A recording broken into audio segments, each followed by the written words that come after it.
I went on a trip with my ex-husband at the time. Mm. And we went on a trip to the US.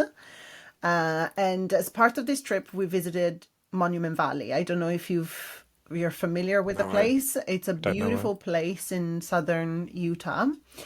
And it's where all of the old Western movies were filmed. You know, Oh, that okay. beautiful valley with Yeah. and it was really, really beautiful. And it's a sacred land. And we had the privilege of being able to do a sunrise tour. And so there was nobody in the valley.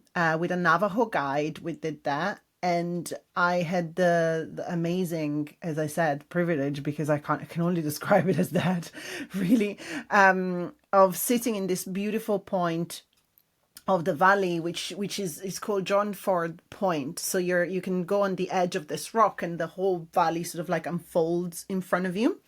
And I was sat there. It was 7 o'clock in the morning. The sun was coming up, and my ex was taking pictures, behind me. So I had these like 5 minutes for myself, and I looked out, and I felt so small. I felt look at nature. I felt I am so insignificant. My Mm. life, my problems, like this is all so insignificant.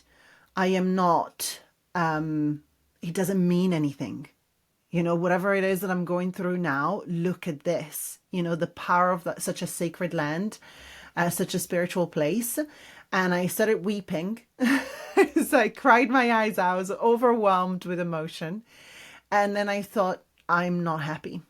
I just, I knew I had been working with a coach to overcome anxiety and OCD. So at that point, I had resolved a few things already. But I thought I'm really not happy, and I have been lying to myself for a very long time. And so I made a promise to myself that I was never going to lie to myself ever again. And then from that point, I started really, really coming home to myself. So I used to live in London at the time. So we traveled back, and I started just doing things for me. I think that subconsciously I was already letting go of the relationship, understanding that that was the problem, that wasn't, healthy. And so I started sort of like already, detaching, and I prepared to leave, essentially. Hey, thank you so much for watching. Like and subscribe. Thank you.